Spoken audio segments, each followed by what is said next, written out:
நான் போன மீட்டிங்கில் வேலூரில் பேசும்போது சொல்லியிருந்தேன், தமிழ்நாடு தான் விஜய், விஜய் தான் தமிழ்நாடு அப்படின்னு நான் சொல்லியிருந்தேன். அது ஏன் அப்படி சொன்னேன் அப்படின்னா, தமிழ்நாட்டு மக்களுடைய ஒரே பிரதிநிதியாக, உண்மையான ஒரு பிரதிநிதியாக நாம் மட்டும்தான் இருக்கிறோம் அப்படின்றதுக்காக தான் அப்படி நான் சொன்னேன். அப்புறம் அந்த தேர்தல் பற்றியும் நான் சொல்லியிருந்தேன். தமிழ்நாடு வர்சஸ் ஸ்டாலின் சார், அதாவது விஜய் வர்சஸ் ஸ்டாலின் சார், அதையும் நான் சொல்லியிருந்தேன். அப்புறம் இன்னொரு கேள்வியும் கேட்டிருந்தேன். இது தமிழ்நாடு சட்டசபைக்கான ஒரு தேர்தல், இதை ஏன் தமிழ்நாட்டுக்கும் டெல்லிக்குமான ஒரு எலெக்ஷன் சொல்கிறீங்க அப்படின்னு நான் கேட்டிருந்தேன். உடனே விஜய் பாஜகவுக்காக பேசுகிறாரு அப்படின்லாம் திருச்சி பேச ஆரம்பிச்சிட்டாங்க. அப்புறம் ரெகுலராக ஒன்று பண்ணுவாங்கல்ல, நம்மளுடைய சிறுபான்மை சகோதரர்களை பயமுறுத்தி பயமுறுத்தி ஒரு ஒரு ஏமாத்து வேலை ஒன்று செய்வாங்கல்ல, அது இனிமே அவங்களால தொடர்ந்து செய்ய முடியாதுன்னு அவங்களுக்கு தெரிஞ்சு போச்சு. அதனால தான் நான் என்ன பேசினாலும் அதை திருச்சி பேசுறது, அந்த தில்லு முள்ளு வேலைகள்லாம் அவங்க செய்ய ஆரம்பிச்சிட்டாங்க. சென்னையில் டெல்லி டெல்லின்னு கூவுறதும், அடிக்கிற கொள்ளைக்கு ரைடு வந்துட்டா டெல்லிக்கு வெள்ளை கொடை பிடிக்கிறதும்,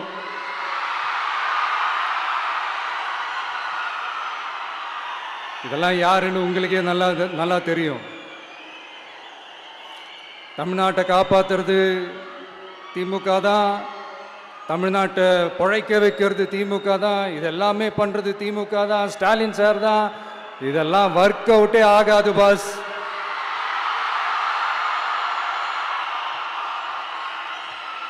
சின்ன பசங்களாம் சொல்ல ஆரம்பிச்சிட்டாங்க, ஓம் சக்தி பராசக்தி, திமுக ஒரு தீய சக்தி.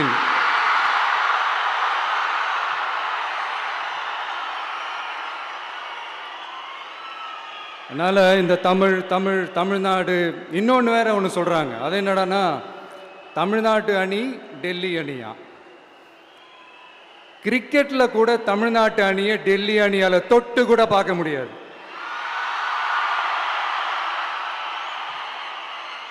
அப்படி இருக்கும்போது கிரிக்கெட்லையும் விசில போடுறது தமிழ்நாடு தான், சிஎஸ்கே.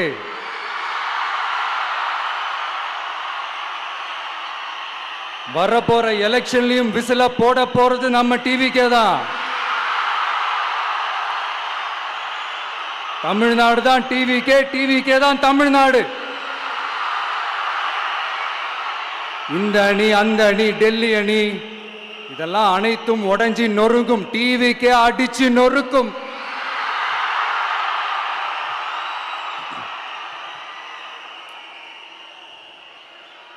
எனக்கும் என்னுடைய மக்களுக்கும் நடுவில் வேற யாராலையும் உள்ள நுழையவே முடியாது.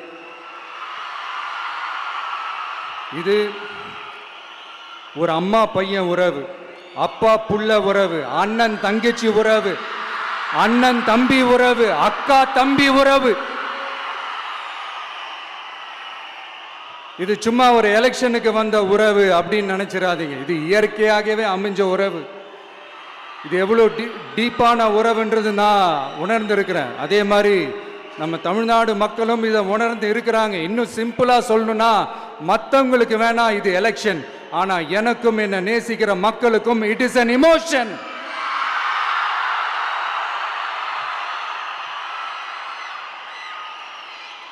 And it is not an ordinary emotion. It is a powerful oceanic emotion. இப்படி இருக்கும்போது வீட்டுக்கு வீடு விஜய், தமிழ்நாட்டுக்காக விஜய், வெற்றி பேரணியில் தமிழ்நாடு, இதெல்லாமே 100% இந்த எலெக்ஷன்ல அது ப்ரூவ் ஆகும்.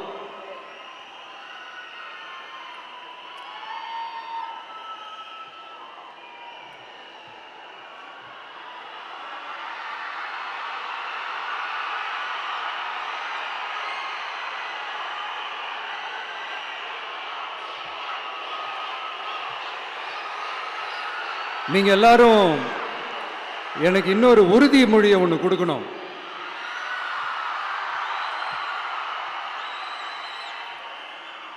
ஊழலற்ற உண்மையான சமூக நீதியை நிலைநாட்ட நம்ம ஆட்சியை அமைப்பீங்க தானே? உங்களை தான் கேட்கிறேன், நம்ம ஆட்சியை அமைப்பீங்க தானே? இந்த விஜய்க்கு ஒரு வாய்ப்பு கொடுப்பீங்க தானே? உண்மையிலே கொடுப்பீங்க தானே? இந்த விஜய நம்புறீங்க தானே? ஒவ்வொரு வீட்லயும் விசில் சத்தம் கேட்கும் தானே? அந்த விசில் சத்தம் ஒவ்வொரு பூத்திலையும் புயலா ஒலிக்கும் தானே? Thank you, thank you, thank you.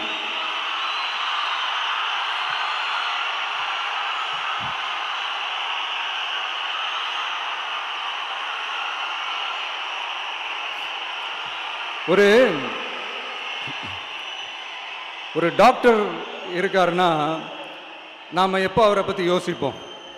இப்போ நமக்கு ஏதாவது உடம்பு சரியில்லை அப்படின்னா அவரை யோசிப்போம், அவர் ஞாபகம் வரும். அது மாதிரி நமக்கு ஏதாவது ஒரு பிரச்சனை அப்படின்னா ஒரு வக்கீலை தேடிப்போம், அவர் ஞாபகத்துக்கு வருவார். இது மனித இயல்பு. அந்தந்த பிரச்சனை வரும்போது நம்ம அவங்கவுங்கள தேடி போவோம். ஆனால் ஆன் அ டெய்லி பேசிஸ் நம்ம சும்மா சாப்பிடும் போது கூட நம்மளை அறியாமல் ஒருத்தவங்களை பற்றி நினைப்போம், நம்மளை அறியாமல் அவங்களுக்கு நாம் நன்றி சொல்லுவோம். அந்த மதிப்பிற்குரிய அந்த மனிதர்கள் வேற யாரும் இல்லை, விவசாயி, விவசாயி, விவசாயி.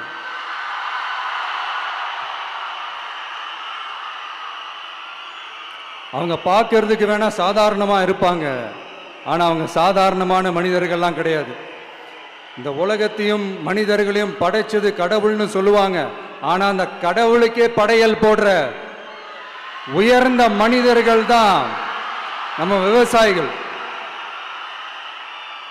இந்த பூமியில உயிர் இருக்குது, இந்த பூமியில பூ பூக்கும், காய் காய்க்கும், பூத்து குலுங்கும்னு இந்த பூமியை அழகா காட்டி இந்த பூமியை சாமி ஆக்கிறதுல இயற்கையோட சேர்ந்து நம்ம விவசாயிகளுக்கும் ஒரு முக்கிய பங்கு ஒன்று இருக்குது. அதனால நான் ஏதோ ஓவரா ஏதோ சொல்றேன்னு நினைக்காதீங்க. எனக்கு இந்த அடுத்த ஜென்மம் மறுபிறவியை பற்றியெல்லாம் எனக்கு தெரியாது. அது உண்மை அப்படின்னா அடுத்த ஜென்மத்தில் நான் ஒரு விவசாயி குடும்பத்தில் பிறக்கணும்னு ஆசைப்படுறேன்.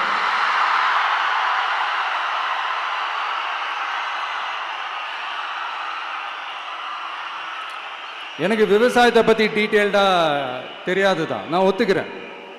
அதனால் மற்றவங்க மாதிரி நானும் டெல்டாக்காரன் தான் அப்படின்னு உங்கள் காதில் டால்டா ஊத்தலாம் நான் வரல. எனக்கு விவசாயத்தை பற்றி டீட்டெயில்டாக தெரியலனா கூட அவங்க படுற கஷ்டங்களை பற்றி எனக்கு நல்லாவே தெரியும். நம்மளுடைய முதல் அரசியல் பயணம் தொடங்கினதே அந்த பரந்தூர் விஷயத்தை கையில் எடுத்து தான். அதனால் நம்மளுடைய இந்த ஆட்சி அமைஞ்சதும் தீர்க்க வேண்டிய முக்கியமான பிரச்சனைகளில் நம்மளுடைய விவசாய பிரச்சனைகளும் ஒன்று. முதல்வர் அவர்களுக்கு இந்த மாதிரி நீங்கள் அது செஞ்சிட்டேன் இது செஞ்சிட்டேன் அப்படின்னு நிறையா பெருமையாக சொல்லிக்கிறீங்களே, ஒரு அடிப்படை ஒரு பிரச்சனையை பற்றி ஒன்று பேசுவோமா? கொஞ்ச நாளைக்கு முன்னாடி ஐநா சபை ஒரு ரிப்போர்ட் ஒன்று வெளியிட்டிருந்தாங்க. அது கூட தினத்தந்தி நியூஸில் கூட வந்துச்சு. உடனே கூகுள் பண்ணி எதுவும் தேடாதீங்க, உங்கள் ஏஜென்சி வச்சு எதுவும் சர்வே கிருவே எடுக்காதீங்க. எதுக்கு உங்களுக்கு சிரமம்? நானே என்னன்னு சொல்கிறேன். தண்ணீர் திவால் அப்படின்ற அந்த தலைப்பில் தண்ணியே இல்லாமல் திவால் ஆக போகுது அப்படின்ற அந்த கட்டுரை படிக்கும்போது உண்மையிலேயே மனசுக்கு ரொம்ப பகீர்னு இருந்தது. இந்தியாவிலேயே அது முக்கியமாக நம்ம தமிழ்நாட்டில் இன்னும் கொஞ்ச காலத்திலேயே தண்ணியே இல்லாமல் திவாலாக போகுதான்.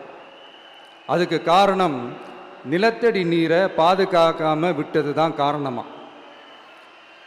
மண்ணையும் மணலையும் கொள்ளையடிச்சா பின்ன வேற என்ன நடக்கும்? மலைகளை முழுகினா பின்ன வேற என்ன நடக்கும்? கனிம வளங்களை கொள்ளையடிச்சா பின்ன வேற என்ன நடக்கும்?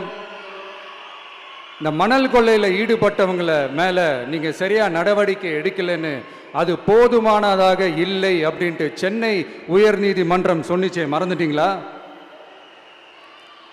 இந்த மணல் கொள்ளை, கனிம வள கொள்ளை, இதுக்கெல்லாம் காரணம் மணல் மாஃபியா குரூப் தான் மதுரை உயர்நீதிமன்றம் அந்த கிளை சொன்னுச்சு. அதை மறந்துட்டீங்களா? இந்த மணல் மாஃபியா குரூப்புக்கு ஆதரவு அளிக்கிறது யாரு? உங்க திமுக கவர்மெண்ட் தானே. அது இல்லைன்னு சொல்ல முடியுமா? அவங்களோட டீலிங்ல இருக்கிறது யாரு? நீங்க தானே. அது இல்லைன்னு சொல்ல முடியுமா? தண்ணி திவாலாக போகுது, மணல் திவாலாக போகுது, கனிம வளம் திவாலாக போகுது. மொத்தத்தில் உங்க ஆட்சியில தமிழ்நாடு திவாலாக போகுது. கடன் மேல கடன் வாங்கிட்டு உங்க கவர்மெண்ட்டே குப்பராட்சி படுத்துக்குச்சு. உங்ககிட்ட பேசுறதும் ஒண்ணுதான். சரி, அதை விடுங்க.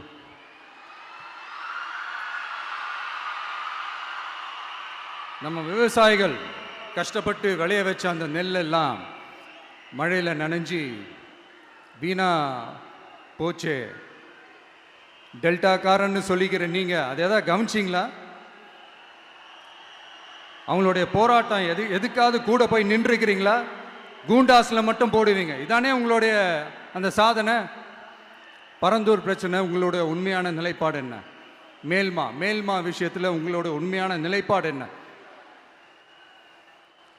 தமிழகத்தில் இருக்கிற எல்லா ஆறுகளையும் இணைப்போம், இந்தியாவிலேயே நாங்கள் தான் அதை பற்றி ஃபஸ்ட்டு யோசித்தோம் அப்படின்னு பெருமையாக சொல்லிக்கிற இந்த திமுக கவர்மெண்ட் அவங்களுடைய நாக் என்னன்னு சொல்லவா? இந்த மாதிரி பெரிய பெரிய திட்டங்கள்லாம் ஆட்சிக்கு வந்த உடனே செய்ய மாட்டாங்க. அந்த ஆட்சி முடிகிற டைமில், அந்த கடைசி 6 மாதம், அந்த 1 வருஷம், அந்த 1.5 வருஷத்தில் அதுக்கான திட்டத்தை கொண்டு வருவாங்க, அதுக்கான அடிக்கலை நாட்டுவாங்க. அதுக்கப்புறம் எலெக்ஷன் வரும், தோத்துருவாங்க. கேட்டால் எங்கள் ஆட்சி தான் முடிஞ்சிருச்சே அப்படின்னு நாடகம் ஆடுவாங்க. இல்லை, நான் தெரியாமல் தான் கேட்குறேன். மக்கள் மேலே உங்களுக்கு உண்மையிலே அந்த அக்கறை இருந்துச்சுன்னா ஆட்சிக்கு வந்த உடனே இந்த மாதிரி பெரிய பெரிய திட்டங்கள்லாம் ஸ்டார்ட் பண்ண வேண்டியது தானே. அதனால் ஆட்சி முடியும் போது அடிக்கல் நாட்டுறது. ஓட்டுக்காக என்னென்னலாம் பேசுவீங்க, ஆனால் மக்கள் இதெல்லாம் நம்புறதுக்கு அவங்க ஏமாளிங்க நினச்சிங்களா? மக்களே, நம்மளுடைய ஆட்சி அமைஞ்சதும் இந்த மாதிரி பெரிய பெரிய திட்டங்கள்லாம் உடனே ஸ்டார்ட் பண்ணுவோம். அதை அந்த 5 வருஷத்துக்குள்ள அதை முடிக்கவும் ட்ரை பண்ணுவோம். ஸோ இப்படிலாம் நம்ம பேசினா காவிரி பிரச்சனையில் உன் கருத்து என்ன, முல்லை பெரியார் பிரச்சனையில் உன் கருத்து என்ன, இப்படிலாம் அதெல்லாம் பற்றி உனக்கு என்ன தெரியுமா அப்படின்னு கேட்க ஆரம்பிச்சிருவாங்க. ஐயா, உலக மகா மேதைகளே, ROV, ரிமோட்லி ஆப்ரேட்டட் வெஹிக்கிள், அதை வச்சு தண்ணிக்குள்ளேயே போய் அணைகளோட உறுதித்தன்மையை ஆராய்ச்சி பார்க்குற வரைக்கும் நான் எல்லாம் தெரிஞ்சு தான் வச்சிருக்கிறேன்.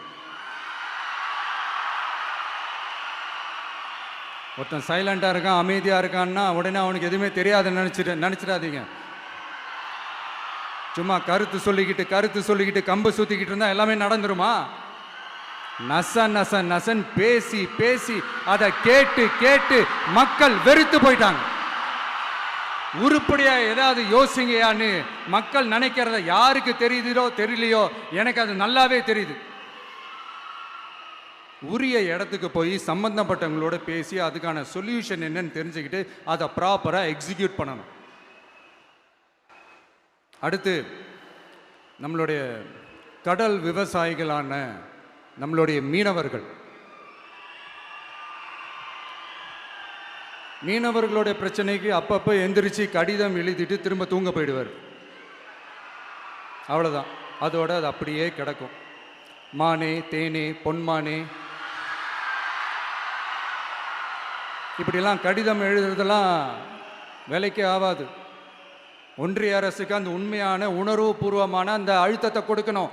நம்ம மீனவர்கள் மேல அவங்க கையே வைக்கக்கூடாது, கையே வைக்க விடக்கூடாது. அவங்களுக்கான அந்த பாதுகாப்பு பக்காவா இருக்கணும். அதுதான் நம்மளுடைய ஒரே அஜெண்டா. மீனவர்களே, அடுத்து நம்மளுடைய ஆட்சி தான். கவலைப்படாதீங்க, தைரியமா இருங்க, உங்களுக்கான பாதுகாப்பு பக்காவா இருக்கும்.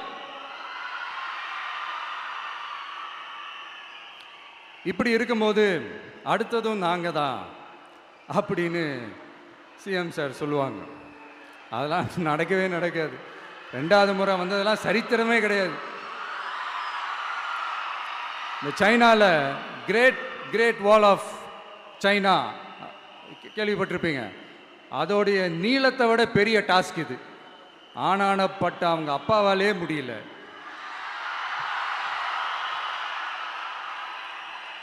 நான் முன்னாடியே சொன்ன மாதிரி உரிய இடத்துக்கு போய் சம்மந்தப்பட்டவங்களோட பேசி அதுக்கான சொல்யூஷன் என்னன்னு தெரிஞ்சுக்கிட்டு அதை எக்ஸிக்யூட் பண்ணுறது தான் ஒரு தெளிவான அரசியல். சும்மா ஆறுதல் சொல்கிறதெல்லாம் தெளிவான அரசியல்லாம் கிடையாது. அதெல்லாம் ஒரு ஹம்பக் அரசியல். அரசியலுக்கு வந்துட்டா கலெக்ஷன் பார்க்கலாம் அப்படின்றதெல்லாம் அரசியல் கிடையாது. உண்மையிலே மக்களுக்கான அந்த உழைப்பு இருக்கணும். அதனால தான் நாம் அரசியலுக்கு வந்திருக்கிறோம். இது எதிரிங்களுக்கு நல்லாவே தெரியும். அதனால தான் நம்மளை சுற்றி அத்தனை சதிகள். அதில் முக்கியமான சதி என்ன தெரியுமா? ஏய் இதை பாரு, ஒன்று நீ இல்லைனா நான் இல்லைனா நீ இல்லைனா நான்.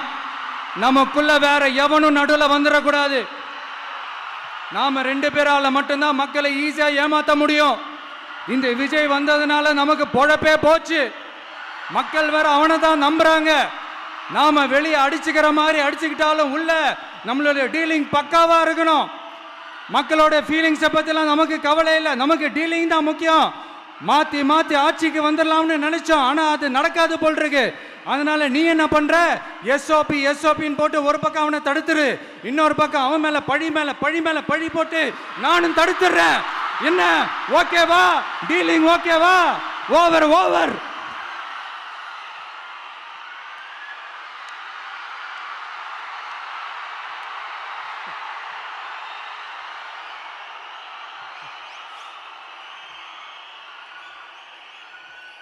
இல்லைங்க, உண்மையிலேயே சிரிக்கிறதா என்ன பண்ணுறதுன்னு எனக்கு தெரியல. உண்மையிலே இப்படி தான் இருக்கு அவங்க டீலிங்லாம்.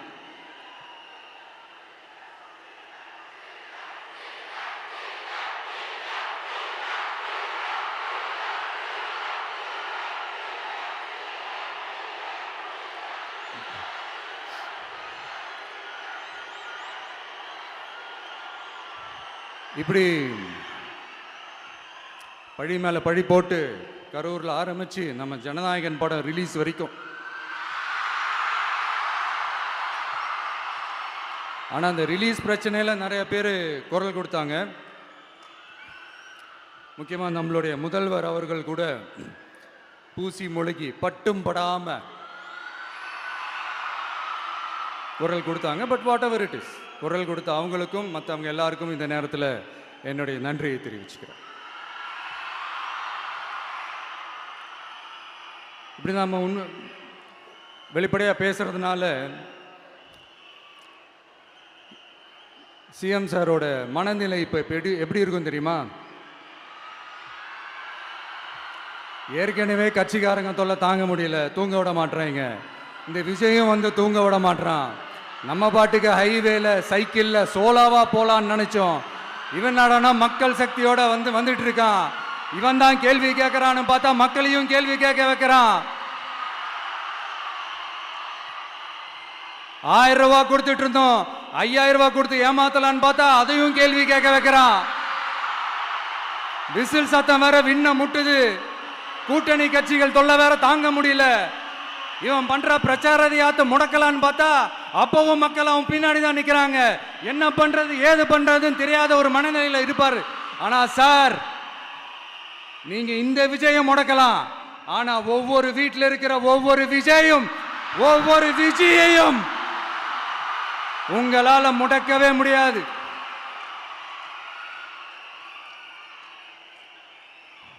அவங்களாம் ஆல்ரெடி பிரச்சாரத்தை ஸ்டார்ட் பண்ணிட்டாங்க சார்.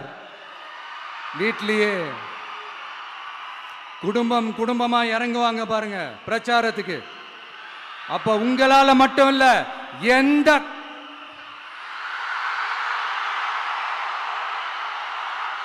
யாராலையும் தடுக்க முடியாது.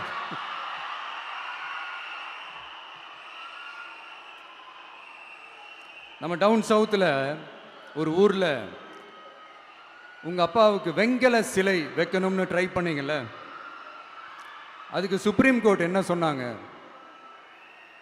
மக்களோட பணத்தில் யாருக்கு புகழ் பாட பார்க்குறீங்க அப்படின்னு கேட்டாங்கல்ல.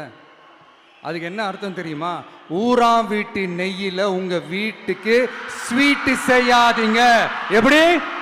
ஊராம் வீட்டு நெய்யில உங்க வீட்டுக்கு ஸ்வீட் செய்யாதீங்கன்னு அர்த்தம். மக்களோட ஒரு அடிப்படை வாழ்வாதாரத்துக்கு ஏதாவது பிரச்சனைக்குன்னு கேட்டா நிதி சுமைன்னு சொல்றீங்க. செலை வைக்கிறதுக்கு மட்டும் எங்கிருந்து சார் காசு வருது?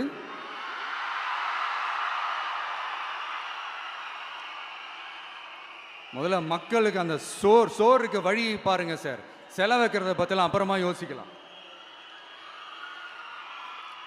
கேஸ் சிலிண்டருக்கு மானியமா 100 ரூபாய் தரேன்னு சொன்னீங்களே, என்னாச்சு? கரும்புக்கு ஆதார விலையா 4000 ரூபாய் தரேன்னு சொன்னீங்களே, என்னாச்சு? ரொம்ப நாள் கல்யாணமே ஆகாம இருக்கிற பெண்களுக்கு அவங்களுடைய கல்வி தகுதிக்கு ஏற்ப அரசு வேலை கொடுப்போம்னு சொன்னீங்களே, என்னாச்சு? இதெல்லாம் வெறும் சாம்பிள் தான். இதோட ஹைலைட் ஒன்று இருக்கு. மாநில அரசால முடியவே முடியாதுன்னு தெரிஞ்சுக்கிட்டோம், நாங்க வந்தா நீட்டை ஒழிப்போம். ஆகா ஆகா ஆகா ஆகா, எவ்வளவு பெரிய ஒரு மோசடி இது! கேட்டா நாங்க தான் முன்மாதிரி ஆட்சின்னு சொல்லுவாங்க. மோசடி ஆட்சி. மோசமானவங்களே முக்கியமானவங்க கேள்விப்பட்டிருக்கிறீங்களா? அந்த மாதிரி மோசடி ஆட்சியிலே முக்கியமான ஆட்சி இந்த திமுக ஆட்சி. மக்களே, மக்களை நேசிக்கிற விஜய் வேணுமா? மக்கள் விரோத ஆட்சி நடத்துற ஸ்டாலின் சார் வேணுமா?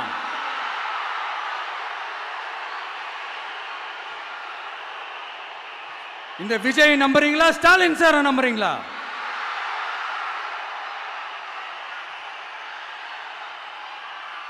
இந்த சத்தத்துக்கு அர்த்தம் தெரியுமா சார்? ஸ்டாலின் தொடரட்டும் அப்படின்னு அர்த்தம் கிடையாது. தீய சக்தி திமுக ஆட்சி மறையட்டும், தூய சக்தி டிவிக்கு ஆட்சி வரட்டும். நானும் உதிக்கட்டும்னு சொல்லாம்னு நினைச்சேன், பார்த்தா அதை வேற திருச்சி பேச ஆரம்பிச்சிருவாங்க. திருநெல்வேலியில், நாங்குநேரியில் இப்போ ரீசெண்டா ஒரே லைன்ல சொல்லணும்னா, நம்ம நண்பர் ஒருத்தர் ட்வீட் போட்டிருந்தாரு, அதையே சொல்றேன். ஸ்டாலின் தொடரட்டும், சட்டம் ஒழுங்கு சந்தி சிரிக்கட்டும். இதுதான் அந்த பிரச்சனைக்கு ஒரே லைன்.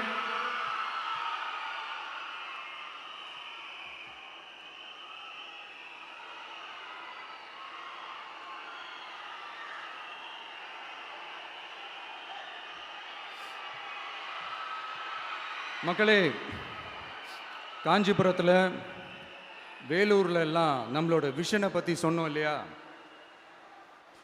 அதே மாதிரி இங்கேயும் சில விஷன்ஸை சொல்லணும். இது மற்றவங்க மாதிரி தேர்தல் வாக்குறுதின்னு சொல்லி ஏமாத்துறது கிடையாது. நம்மளை நம்புகிற மக்களுக்கு நம்பிக்கை தர்றது. நம்ம ஆட்சிக்கு வந்ததும் இதெல்லாம் செய்ய நடவடிக்கை எடுப்போம்னு சொல்றது.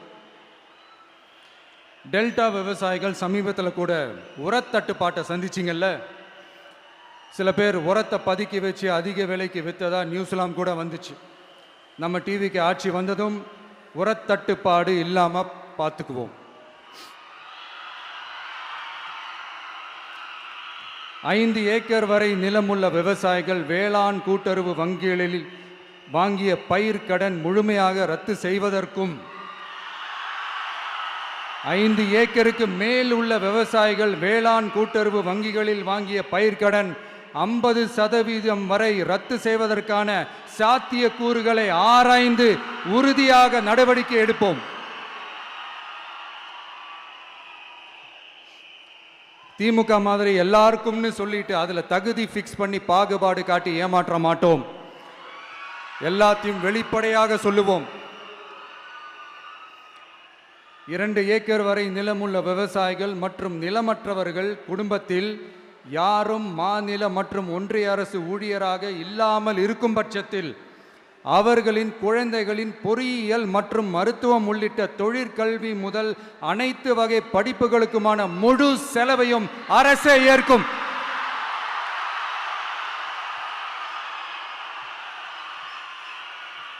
விவசாயிகளின் விருப்பத்திற்கு எதிராக எந்த திட்டமாக இருந்தாலும், ஒன்றிய அரசின் நெருக்கடியே இருந்தாலும், அந்த திட்டத்தை உங்களுடைய டிவிகே ஆட்சி முழுமையாக நிராகரிக்கும். எப்போதும் விவசாயிகளின் பக்கமே நம் ஆட்சி நிற்கும். கொள்முதல் நிலையங்களில் முறையாக நெல் மூட்டைகள் பாதுகாக்கப்படும். நெல் முளைத்து வீணாவதை பார்த்து கொண்டு நமது அரசு சும்மா இருக்காது. போதுமான கொள்முதல் நிலைய வசதிகள் ஏற்படுத்தப்படும். அதே போல கொள்முதல் நிலையங்களில் கொள்முதல் செய்வதற்கோ மூட்டை ஏற்றி இறக்கவோ ஒரு பைசா கமிஷன் வாங்காமல் பார்த்து கொள்ளப்படும். அப்படி கமிஷன் வாங்குவது யாராக இருந்தாலும் கடும் நடவடிக்கை எடுக்கப்படும்.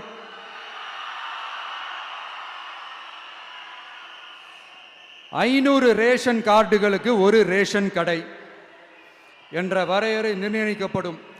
கிராமங்களிலும் எடையாளர் நியமிக்கப்படுவார். பெண் விற்பனையாளருக்கு பெண் எடையாளர், ஆண் விற்பனையாளருக்கு ஆண் எடையாளர் என்பது பின்பற்றப்படும்.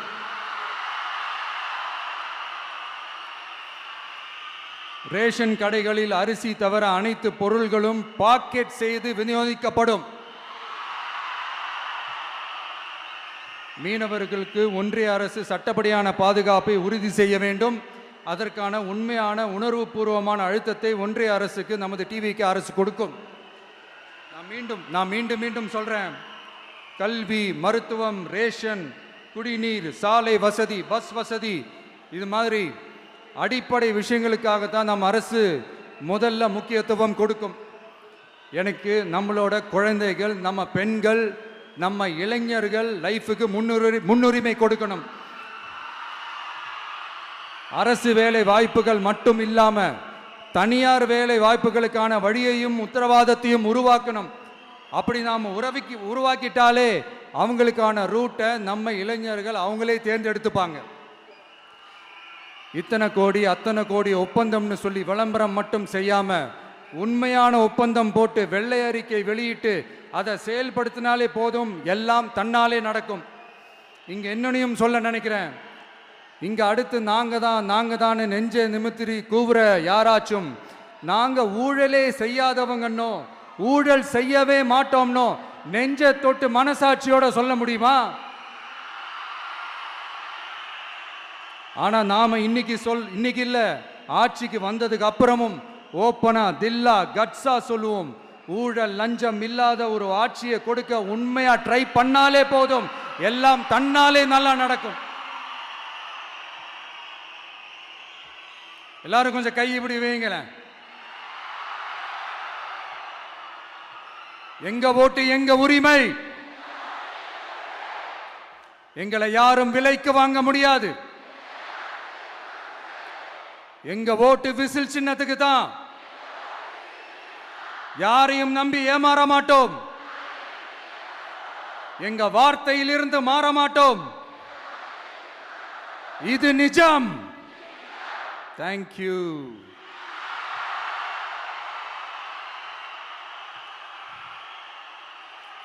என் நெஞ்சில் குடியிருக்கும் தஞ்சை மக்களே,